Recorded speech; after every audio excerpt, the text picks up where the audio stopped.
Micro finance കോർഡിനേറ്ററായിരുന്ന K മഹേഷിന്റെ ആത്മഹത്യയിൽ SIT അന്വേഷണം വേണമെന്നാവശ്യപ്പെട്ട് മുഖ്യമന്ത്രിക്ക് കത്തയച്ച് VM സുധീരൻ. കെ മഹേഷിനെ അധിക്ഷേപിക്കുന്ന വെള്ളാപ്പള്ളി നടേശന്റെ സമീപനം നിയമ സംവിധാനത്തെ വെല്ലുവിളിക്കുന്നതാണെന്നും VM സുധീരൻ കത്തിൽ പറയുന്നു.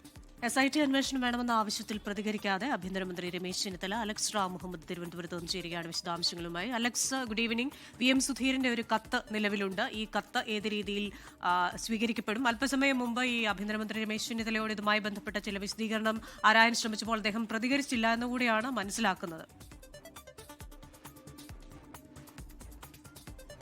Krishna, good evening. Krishna, VM Sudheeran സർക്കാരിന്, പ്രത്യേകിച്ച് മുഖ്യമന്ത്രിക്ക് നൽകുന്ന രണ്ടാമത്തെ കത്താണ്. നേരത്തെ വീര്യം കുറഞ്ഞ മദ്യത്തിന് ഈ നികുതി കുറയ്ക്കുന്നതുമായി ബന്ധപ്പെട്ട നടപടി പിൻവലിക്കണം, ഒപ്പം കരിമണൽ ഖനനം അത് സ്വകാര്യവൽക്കരിക്കുന്നത് ഒഴിവാക്കണമെന്ന് ആവശ്യപ്പെട്ട് മുഖ്യമന്ത്രി VD സതീശന് VM സുധീരൻ കത്ത് നൽകിയിരുന്നു.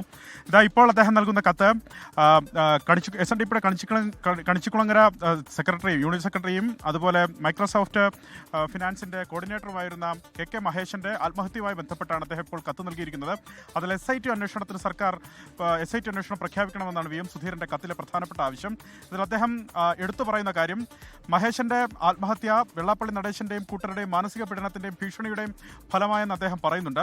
ഇതുമായി ബന്ധപ്പെട്ട് അദ്ദേഹത്തിന്റെ ഭാര്യ ഉഷാദേവി VD സതീശന് സങ്കടഹർജി നൽകിയിരുന്നു. പക്ഷേ ആ പരാതി വേണ്ട വിധത്തിൽ ഇതുവരെ പരിഗണിച്ചു കണ്ടില്ല എന്നാണ് VM സുധീരൻ വ്യക്തമാക്കുന്നത്.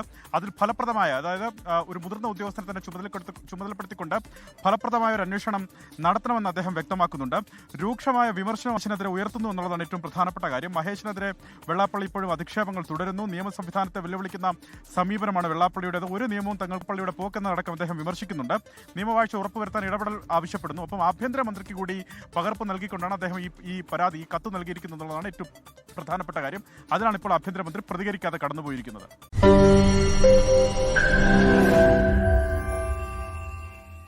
ലോകത്തെവിടെയായാലും ഏത് സമയത്തും 24 വാർത്തകളും ഓഗ്മെന്റഡ് റിയാലിറ്റി പാക്കേജുകളും എക്സ്പ്ലെയിനറുകളും വിശദമായി കാണാൻ ഞങ്ങളുടെ YouTube ചാനൽ നിങ്ങൾക്ക് സബ്സ്ക്രൈബ് ചെയ്യാം.